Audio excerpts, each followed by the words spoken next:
Thank you for joining me for today's episode of Once Upon a Crime. Before we begin, I'd like to share a couple of brief notes with you. First, I want to say a big thank you to Mike from Sword and Scale and Justin from the Generation Y podcast for being so gracious and sharing their time with us true crime fans and podcast geeks at the Sword and Scale meetup in Fort Lauderdale last weekend. It was totally worth the 2,500-mile plane trip from my home base here in California to hang out with those guys and with everyone that I met.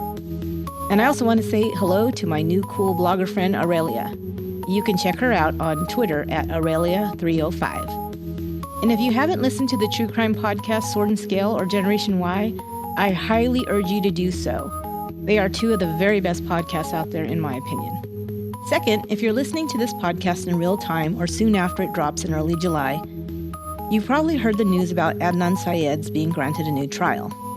It was a great day a couple of days ago when everyone first heard the news. What I wanted to just take a moment to say about this is how big a deal it is for so many reasons.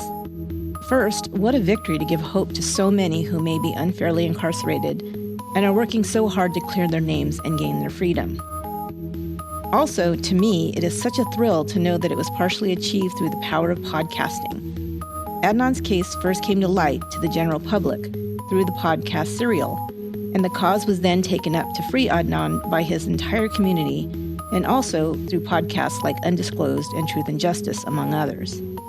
I feel very privileged to be part of this podcasting community, and more specifically, True Crime Podcast, who put time and effort into telling the stories of the victims, fighting for justice, and seeking out the truth in whatever form that takes. So, thank you to all those who made this possible for Adnan, and we hope for others in the future. But now, let's get to what you came here for. On with the next installment of Once Upon a Crime. This podcast details true crime cases. It contains adult themes and may contain descriptions of violence. This episode also contains explicit language. It is not intended for children. Listener discretion is advised. Thank you for joining me for our continued series, Killer Kids. This is Chapter 2, Mary Bell.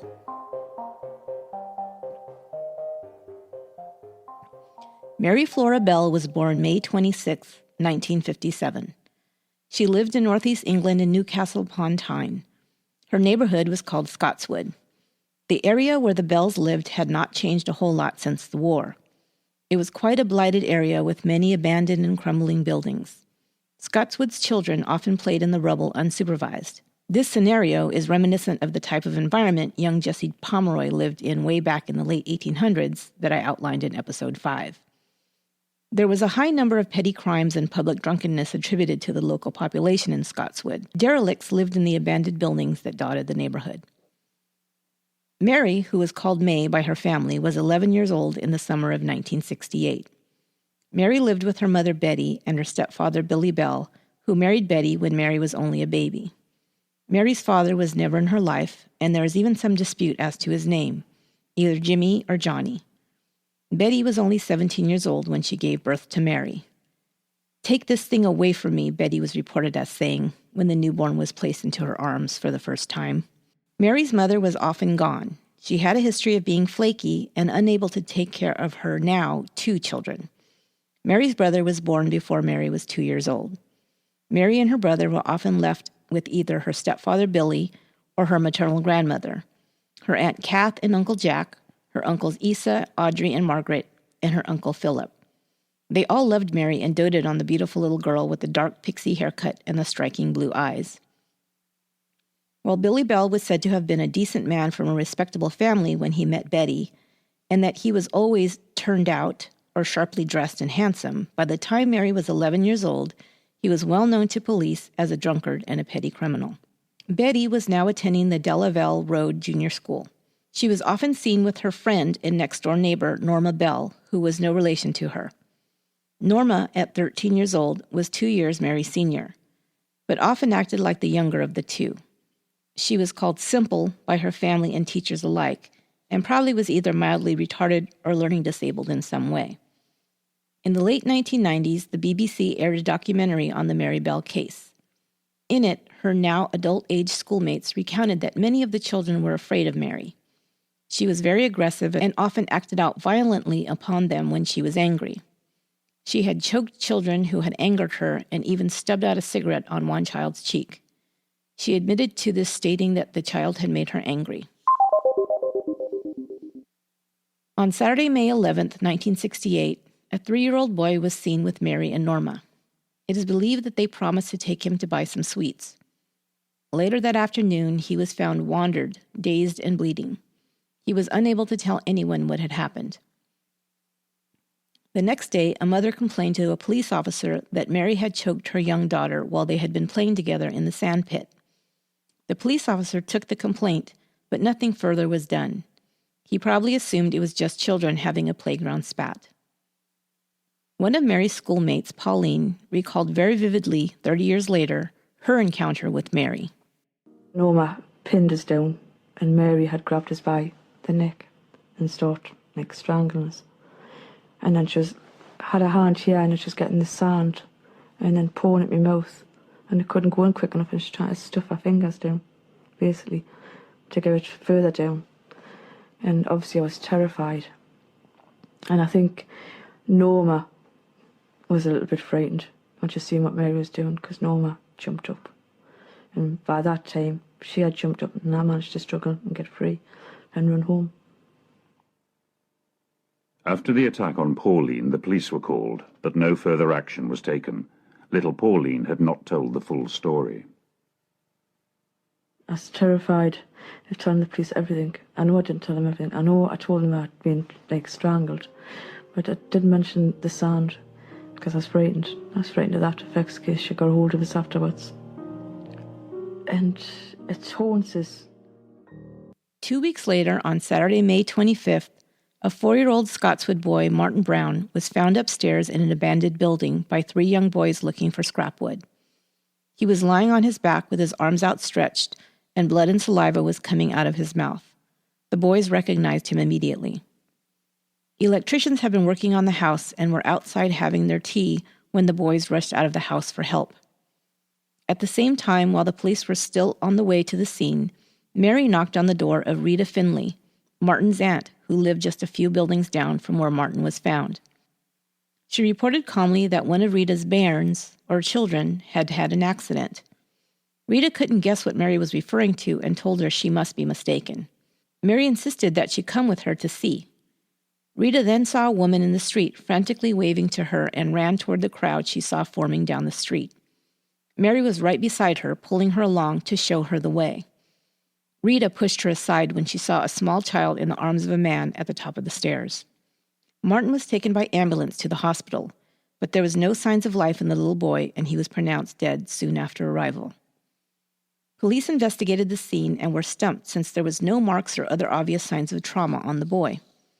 They looked to see if he could have fallen from somewhere, but there was nothing to indicate a fatal fall. Some pill bottles were found on the floor, so they thought perhaps he had taken some pills or medication that he'd found that had killed him. The medical examiner didn't find much to go on either. The boy seemed fit and healthy, no bruises beyond a trivial knee scrape. His clothing was not torn, and there were no broken bones. He did a test to determine if there were any type of poisoning, but no drugs or chemicals were found in Martin's system. He did wonder about asphyxia since there was a slight swelling to the brain, but the most obvious clue, marks on the neck, nose, or mouth, were not observed. His death was ruled an accident and no criminal investigation was brought into the case. His mother, June, was later questioned about her son, and she said she couldn't believe that he had gone up the stairs in the abandoned building on his own, as he was terrified of stairs and heights. The papers then speculated that he had perhaps died of fright. They said that he might have gone upstairs to explore and then was too frightened to go back stairs and instead suffered a shock at being trapped alone. The day after Martin died, Mary with Norma in tow showed up again back at Martin's aunt's house. Rita reports that they asked her if they could help her by taking her little boy John out to play. She thought they were being nice, realizing that she was grieving for Martin and struggling to care for 4 children of her own. She told them that they could, as long as they made sure he didn't get dirty. They came back every day for a while to take him to play or to the shops. But they kept asking her questions every time they saw her, like, "Do you miss Martin? Do you cry for him? Does June miss him?" Rita couldn't stand these types of questions anymore, and even more so because they always seemed to be accompanied by Mary or Norma grinning at her. She finally told them to leave and not come back. She thought that because they were young, they didn't quite understand about death and why their curiosity might be inappropriate, but still, it chilled her to see their cold demeanor about the death of her little nephew. On Monday, teachers arrived at the local nursery school to find that it had been broken into over the weekend. There was some general vandalism with school supplies and cleaning materials scattered around the room. Among the scattered items, police found 4 pieces of paper with childish scribbling on them. The first one read, "I murder so that I may come back." Note 2 read in part, "We murder, watch out, Fanny and Faggot." Note 3 said, "We did murder Martin Brown. Fuck off, you bastard." Note 4 was almost undecipherable. It read, "You are micey because we murdered Martin Go Brown. You better look out, there are murderers about, by Fanny and Faggot, you screws." The police determined that it was just a nasty prank pulled by some children, possibly reacting to the shock of Martin's reported death. On that same morning, Mary Bell was in class. One of the class assignments each week was to write in a notebook or a news book and record a current event or interesting observation that they might have noticed. Mary that day wrote, "On Saturday I was in the house and my ma'am asked me to ask Norma if she would come up the top with me. We went up and we came down at Margaret's Road, and there were crowds of people beside an old house. I asked what was the matter. There has been a boy who just lay down and died." At the bottom of the page, Mary drew a picture that showed an outstretched body lying on the ground under a window. Next to the body is a bottle, and above it the word tablet is written. Drawn next to the boy is a depiction of a workman with a cap on his head and a tool slung over his shoulder. This entry, although not noted upon at the time, would be significant later on. 4 days after Martin was found, Mary Bell knocked on the door of Martin's family's house. When his mother opened the door, Mary smiled and asked to see Martin. June answered, "No, pet, Martin is dead." Mary replied, "Oh, I know he's dead. I wanted to see him in his coffin." She was still smiling. June slammed the door on her. On Friday of that same week, the security alarm that had been installed at the previously broken-in nursery school went off. Police arrived to find Mary and Norma in the play yard of the nursery. They had gained entry the same way as the previous break-in. They were questioned, charged with breaking and entering, and returned to their parents until the case could be heard in juvenile court sometime later.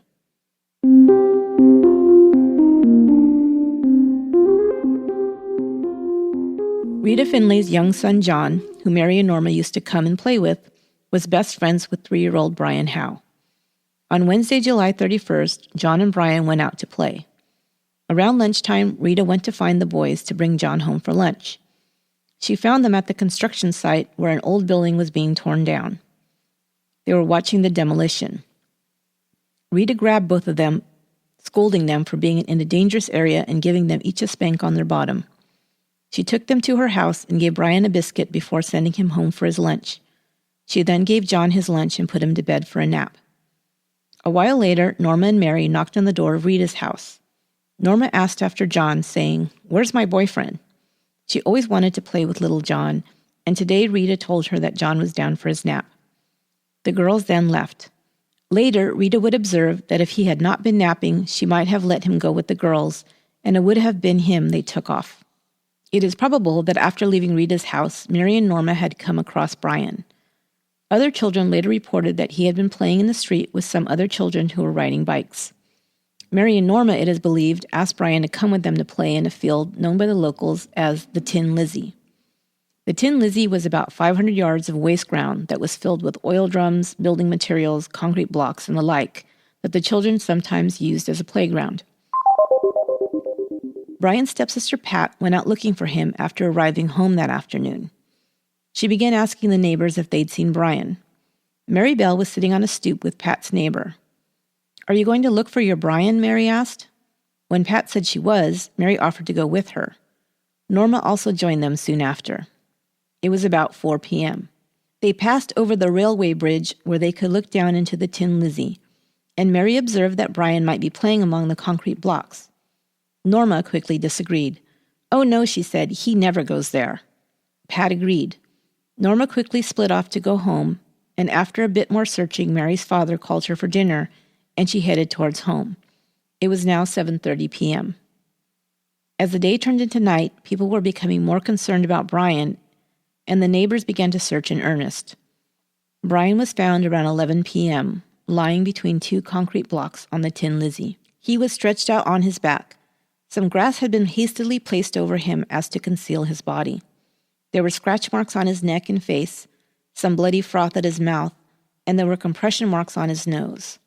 There was a pair of scissors lying next to his body. One blade was broken and the other was bent back. His lips were blue. He had most likely been dead for several hours.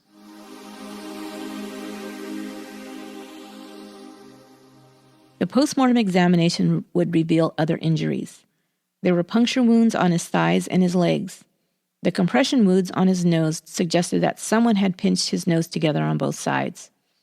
The pathologist determined that Brian had been killed by strangulation and that it would take very little pressure to do so for a child of this size. He believed that the killer had to be another child, since an adult usually would exert much more pressure and would cause more bruising or wounds. Also, the cut marks on the child seemed to be somewhat superficial. Not much force was exerted there as well. The time of death was determined to be between 1:30 and 5:30 p.m., but more likely between 3:30 and 4:30 the previous afternoon. The chief inspector also noticed the similarities in Brian's murder and the death of Martin Brown, and decided to reopen that investigation. He concluded that there was no doubt whatsoever that another child had been responsible for Brian's murder. But who, he would ask himself, and why?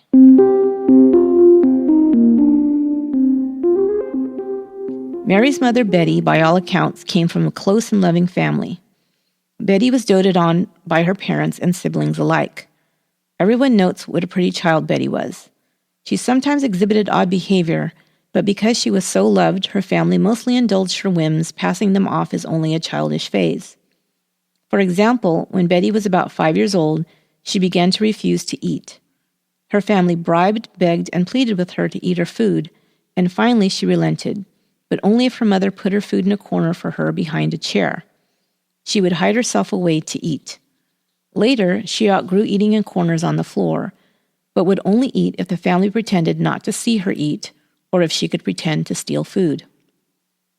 Betty was her father's favorite, and she dearly loved him in return. Sadly, he died when she was just 14 years old. After his death, Betty seemed to change for the worse. She would refuse to go to Sunday school, became wild, staying out late and not coming home sometimes until early in the morning. She was punished for these behaviors, but nothing changed. It was about that time that she began to steal, too, from family members and then from the shops where she would get part-time jobs. Betty was a beauty as a young woman. She even won several local beauty pageants. She had long, shining black hair, big blue eyes, a slim figure, and long legs. When she was 15, she fell in love with a boy who it was believed was Mary's father.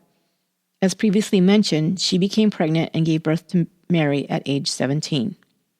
Mary's early life seemed to be marked by a series of accidents that almost ended her life before it had begun. Soon after Betty married Billy, she became pregnant with her second child. Mary was only 1 year old. The young couple was living with Betty's mom, who took pills for her nerves. She locked them away carefully in the back of a used needle compartment of an old gramophone. Somehow, the infant was able to get to this hiding place without anyone taking notice, unscrew the bottle open, and eat several of the bad-tasting pills. Luckily, she was found in time and rushed to the hospital where her stomach was pumped. Very soon after her new marriage had begun, Betty began to leave Billy with the 2 children, 2-year-old Mary and their 6-month-old son, and go off on her own. She would leave a note saying she couldn't cope with 2 children and just leave for days. Even before this, however, she would often leave with Mary and drop her off with various friends and relatives before disappearing once again. It was at this time that, it is reported, Betty began to prostitute herself for attention and for financial gain. Mary also began to show signs of disturbance. Relatives report that she could not tolerate being held, hugged, or kissed, but would push them away and refuse to accept their affection. Mary was often foisted off on her Aunt Kath and Uncle Jack, who loved her dearly. They say she spent more time with them than her mother or anyone else in her early years. They offered to adopt Mary, but upon receiving this message, Betty quickly swooped in and grabbed up Mary, saying she would never agree to give her child away. 2 weeks later, she dropped Mary off with Kath and Jack again, and would continue to do so over the years. Betty seemed to be in need of constant attention from men and others. She often related many stories that her family would come to find out were pure fiction. When Mary was 2.5 years old, Betty arrived at Kath's house distraught. She said that Mary had been in a terrible accident, that a truck had driven over her and she was in the hospital.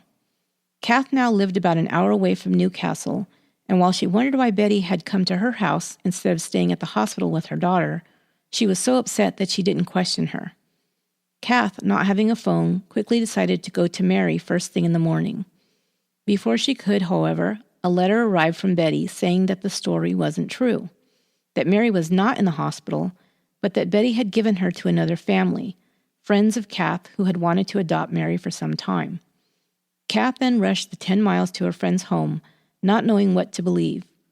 She then discovered that Betty hadn't actually given Mary to them, but had only asked them to keep Mary for a couple of weeks while she sorted some things out. Betty returned for Mary a few days later. One day, when Betty was visiting Kath and her family, Kath entered the sitting room to find Betty and her younger brother eating little blue pills called Drinamils. It was an antidepressant containing amphetamine and a barbiturate that were quite popularly prescribed in the 1960s. Kath shouted for Betty, who simply stated they must have gotten them from her purse. Kath and Jack quickly induced vomiting in the children and rushed them to the hospital, where they were checked out and sent home. When Mary was 3.5, Betty took her away once again to her mother's house in Glasgow. She then lived in a 3rd-story flat with a terrace. Betty's siblings, Isa and Philip, were there that day. Betty was holding Mary over a sink next to an open window. Philip glanced over to see Mary falling out of the window. He ran across the room and somehow managed to grab her by the ankles before she tumbled out and down 3 stories. Betty's family was now very worried about Mary's safety, and her mother instructed Isa and Philip not to let her out of their sight. Finally, when Mary was 4 years old and Betty was back living with Billy, Kath received an urgent message that Mary was in the hospital.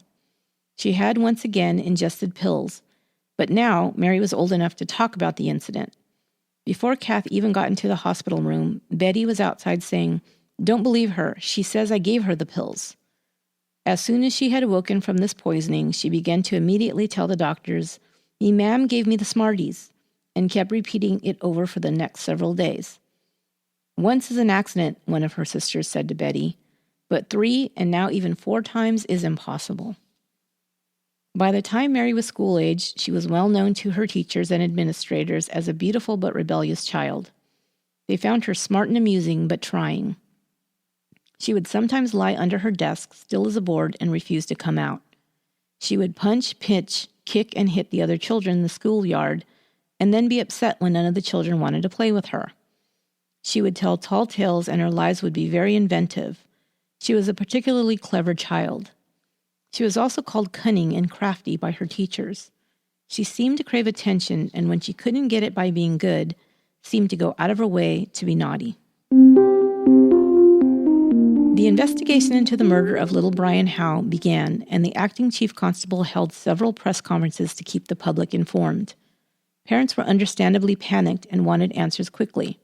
At every press conference, the constable noticed one face front and center every time, that of Mary Bell.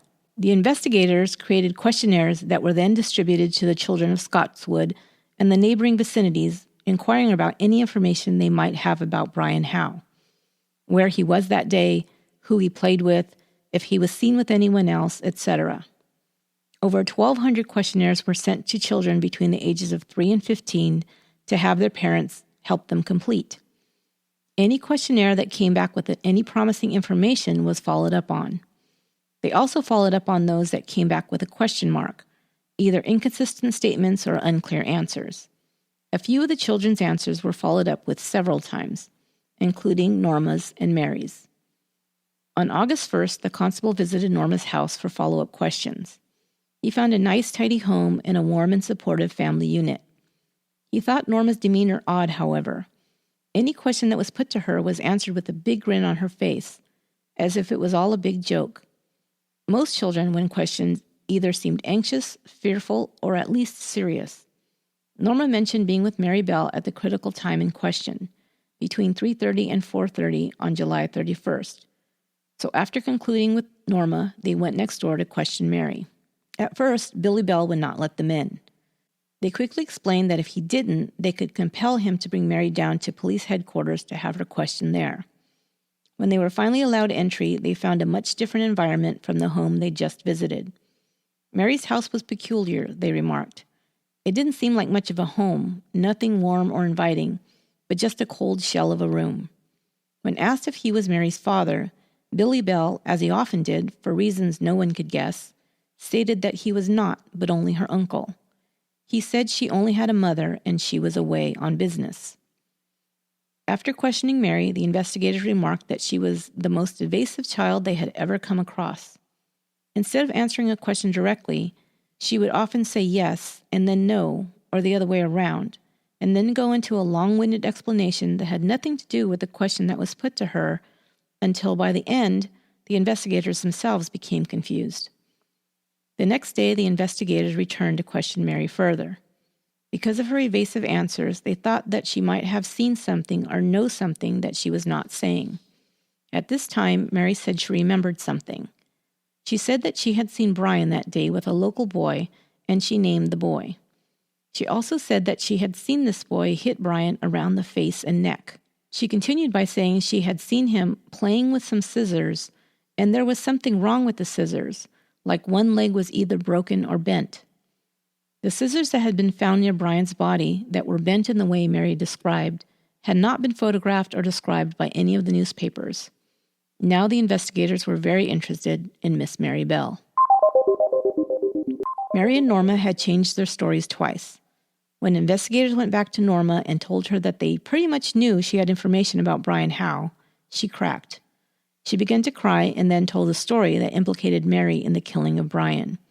She said that Mary had taken her out to the Tin Lizzie, and that is when she saw Brian lying dead in the grass. And Mary said, "I squeezed his neck and pushed up his lungs. That's how you kill them.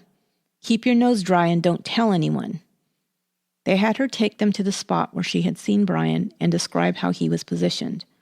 At that point, they knew that she was telling them the truth about seeing Brian there.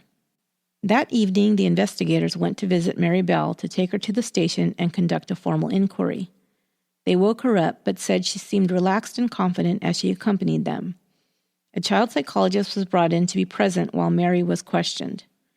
She denied knowing anything about how Brian was killed, only saying that she knew he had died because she was one of the people who had been looking for him when he went missing. When she became tripped up during one of the line of questions about what she was wearing that day and that they had reason to believe a man had seen her playing in the Tin Lizzie at the time, she abruptly stood up and said she was going home. Up until then, she had seemed confident, almost like she was playing a game with the detectives that she was winning. When the chief inspector told her that she could not go home yet, she said, "I'll phone for some solicitors. They'll get me out. This is being brainwashed."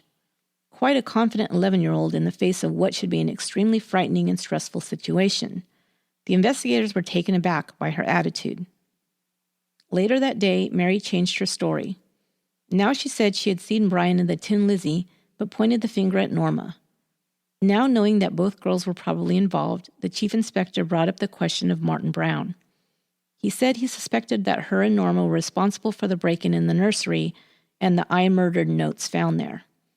She quickly confessed to it, but denied knowing anything about Martin and only wrote the notes, she said, for a giggle. At 8 p.m. that evening, Mary was charged with the murder of Brian Edward Howe. She answered, "That's all right with me." Norma was also charged with the murder. Norma's reaction was to say, "I never, you know," and burst into tears. Mary and Norma's trial began on December 5, 1968. There had been some debate as to where to house the two girls until the trial. For the first couple of nights after their arrest, they had been housed in the Newcastle West End Police Station in a room set up for juvenile offenders. They were then sent to two different remand homes set up by the welfare agency that served the needs of children who had no homes or families to go to. An adult jail would not be appropriate, and yet they needed a secure place to house these young girls charged with murder, something that had never been encountered before. So each girl was assigned a series of policewomen around the clock to supervise them. Mary's only concern at first was, as she stated, "I hope me mum won't have to pay a fine." In the time between their arrest for the murder of Brian Howe, the investigation had been reopened into the death of Martin Brown. It was determined to be a homicide, and Mary and Norma were also charged with his murder. When the trial began, the girls were moved closer to the court. Mary stayed at the Fernwood Reception Center, and Norma continued to stay in a state mental hospital. Soon after her arrest, Norma's attorney asked for bail to be granted in order for her to be sent to a mental hospital for evaluation. This was granted, and Norma was then transferred to the Prudhoe Moncton Mental Hospital that was located 5 miles from Newcastle. When the trial began, Mary's family, including her mother, who had come back from Glasgow, was in attendance, along with Mary's grandmother, Billy Bell, and his sister. Norma's parents were also present. The evidence was quickly presented. The scissors found near the body and Mary's description of them, Norma's knowledge of the location and position in which Brian's body was found, testimony from others as to Mary's penchant for choking other children, and one other bit of evidence was uncovered: Mary's newsbook in which she had noted the finding of Martin Brown in the abandoned building. The drawing that accompanied her entry that day showed Martin lying in the same position his body had been found, with pills lying nearby, with the word tablet written above them. Some pill bottles had been found near the body, but this was never revealed to any media sources, and so had not been made public. She even drew a picture of a workman standing over the body.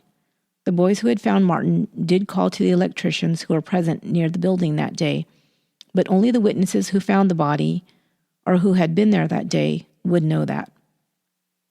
Doctors had examined both Mary and Norma over the months before the trial. While Norma presented as much younger than her 13 years, and with little understanding of what was happening or why she could not go home, Mary showed a surprising calmness and maturity when questioned. She still declared her innocence and would not be swayed from her testimony that it was Norma who had committed murder, not her. The child psychologist who testified as to Mary's mental state during the trial offered a few glimpses into a child whom he observed had a complete lack of feeling or remorse that a young child had died. She told the doctors that, quote, "death was so final and murder so common that it didn't matter anymore," and that Brian Howe had no mother, so he wouldn't be missed. He was being raised by his father and his older sister. The doctor stated that he'd seen a lot of psychopathic children, but never one like Mary, as intelligent, as manipulative, or as dangerous. Mary, when asked what she thought would happen to her if she was found responsible for the deaths of the 2 boys, retorted, "I've been put away twice, and that's enough. I was a week in Seaham in the remand home, and then 2 days in Croydon. I've had enough punishment." The trial lasted 9 days. Mary and Norma continued to blame each other. Many authorities thought that a trial was inappropriate due to the ages and maturity of the defendants. The BBC and the ITN networks banned the story from their news bulletins, believing that broadcasting it was unfair and unseemly since they were but children. One concession made during the trial was that the lawyers were asked to sit, not stand, for the duration of the trial next to their defendants. They felt it might be too intimidating for them to leave the children at the table alone and unsupported. Norma and Mary both took the stand for cross-examination. Their testimony is fascinating to read, but too lengthy to describe here. If you'd like to read it in its entirety, I recommend Gita Sereni's book, The Case of Mary Bell. Norma's testimony was somewhat confusing at times in that she would answer a question, but it often seemed she hadn't quite understood the question and was providing answers to what she thought was asked. Several times the prosecutor had to ask the question many times in different ways to get a coherent or complete answer. Mary, in contrast, was very clear in her answers, although she continued to use the same trick she had when first questioned by the investigators. She would answer with a yes and then quickly change it to a no or vice versa, and then go off on a long winding tangent that seemed designed to take the questioner off track. The prosecutor several times became frustrated by this tactic. Only one time during the questioning did Mary become upset. It was at a point when she was being questioned about an incident where, it was alleged, she had been caught trying to strangle a pigeon and had been scolded. In fairness, the court was trying to ask questions of Mary to get truthful answers. Some would say that children this age live in a world of fantasy where truth and fiction often blend together, and that is surely somewhat true. Also, perhaps, we should take into account that Mary was raised by parents, her mother with her tall tales, half-truths, and lies, and her stepfather who'd lie and say he was her uncle, who didn't provide a clear modeling of truth versus fiction, so might have been a little ambitious to expect truthful answers from this child. After 9 days of testimony, examination, and cross-examination, the trial was concluded and the jury was sent out to deliberate. They announced their verdicts the next day. First, they asked for the verdict in the murder of Martin Brown. They were given 2 options, either murder or manslaughter. Norma was found not guilty of murder or manslaughter of Martin. Mary was then found guilty of manslaughter of Martin because of diminished responsibility. Then the verdict for Brian Howe was given. Not guilty of murder or manslaughter for Norma, guilty of manslaughter because of diminished responsibility for Mary. Norma, found not guilty, was able to go home with her family. Mary, found guilty on 2 counts of manslaughter, was then sentenced. The judge said that he would like to impose a sentence where he could make a hospital order so she could be taken to a mental facility to receive appropriate treatment. Unfortunately, he could not do so since there were no facilities that provided this type of care for a person of her age. He also said that if she had been an adult, he would feel obligated to impose a life sentence because of the gravity of the offense and because he would feel the need to protect society from such a dangerous person. But in Mary's case, a prison sentence was not possible at this time due to her age, so he had no choice but to order a sentence of detention. Because he could not say with any confidence how long she might still be a danger to society, he must impose a sentence of detention for life. He further stated that this sentence could be considered from time to time to determine if it was still appropriate in the future. Mary, at first, was sent to the Red Bank School for Juveniles in Lancashire. Secure accommodations were set up to keep their ward/prisoner. The community, while breathing a sigh of relief that their children were once again safe, still wanted to understand why this had happened. And over the years, many have taken up this question in the form of books, documentaries, and news features. Most people still felt sorry for Mary Bell, considering her a product, perhaps, of her dysfunctional environment and upbringing. While Mary's mother, Betty, had been mostly absent from her life, she became a frequent visitor to Red Bank and a thorn in the side to its administrators. It seemed that Betty had found a way to get the attention she constantly sought out. She was the mother of a notorious, i.e. famous, person. As such, she would take on the role of Mary's staunch defender. She was often found speaking out in television interviews, looking odd in a long blonde wig. She had always been raven-haired, but at the time of the trial and for her after that, she would present as a blonde. She would always minimize any problems she or the family may have had that would have contributed to Mary's behavior. Betty Bell herself gave a television interview in 1972, 4 years after the killings. She was by then a broken woman, relying on drink and drugs for peace of mind. Now, Betty, are you saying that your daughter is innocent? No, I'm not saying she's innocent. But something must have made her do these things. Yes, something possibly must have made her do these things.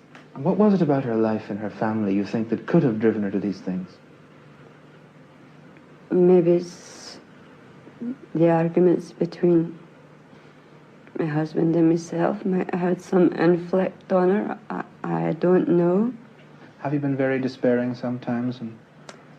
Very despairing, under a lot of strain, stress, and grief for my daughter. I think the relationship between Mary and her mother was one of the key factors here, where there was really little or no emotional attachment at all. And I think this made the child really feel she had little or no emotional attachment to human beings around her, and therefore nasty things could be done to them because it didn't mean anything. And yet, as the media began to dig deeper into the family's past, reports soon emerged that Betty was a well-known prostitute in Glasgow and even that she had a specialty. She was a dominatrix that provided violent sexual acts, or S&M, with her clients. It was also alleged that Betty would take Mary with her and she perhaps witnessed this violence while very young. Whether it was witnessed sexual violence, frequent abandonment by her mother, being subjected to deadly, quote, accidents several times before the age of 5, or some other cause, Mary at a very early age suffered a deficit in her psychological makeup. She could not abide real affection but sought out attention through bad behavior, craved power over others, and took it by bullying and attacking other children whom she could overpower. She also had a blurred sense of truth and fiction and a marked lack of empathy for others. As to whether she could fully understand what death was, that people did not come back from death like in the cartoons, I believe that a girl of her age, with her intelligence, would most likely be well aware that death is final and permanent. Her statements to child psychologists also point to her understanding of this concept. She knew that Brian and Martin would never go home to their families, but she just didn't care. She was interested enough to seek out the families of her victims to see if they were upset or crying or missed their loved ones. There seemed to be no empathy or even that she experienced any sadness or remorse for the victims or their families.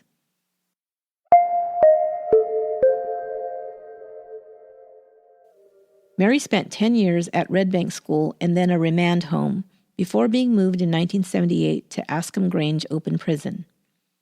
In 1980, at the age of 23, Mary was released from prison and given anonymity in the form of a new name. She had served a total of 12 years in custody. 4 years after her release, she had a daughter. Her daughter did not know of Mary's past until reporters found her in 1998, and Mary and her daughter had to leave their home under cover and go back into hiding. Not much else is known about Mary Bell. If she became an upstanding citizen, if she had any other incidents of violence, due to the anonymity that was granted to her. We can only speculate. It, however, was reported in 2009 that Mary Bell became a grandmother. Thanks for listening to this episode of Once Upon a Crime. Once Upon a Crime is written, produced, and edited by me, Esther Ludlow. To give feedback or suggest show topics, you can find me on Facebook at Once Upon a Crime Pod and on Twitter at Upon a Crime. Please subscribe to the show on iTunes or Stitcher and rate and comment it if you like it. Until next time, be good to one another.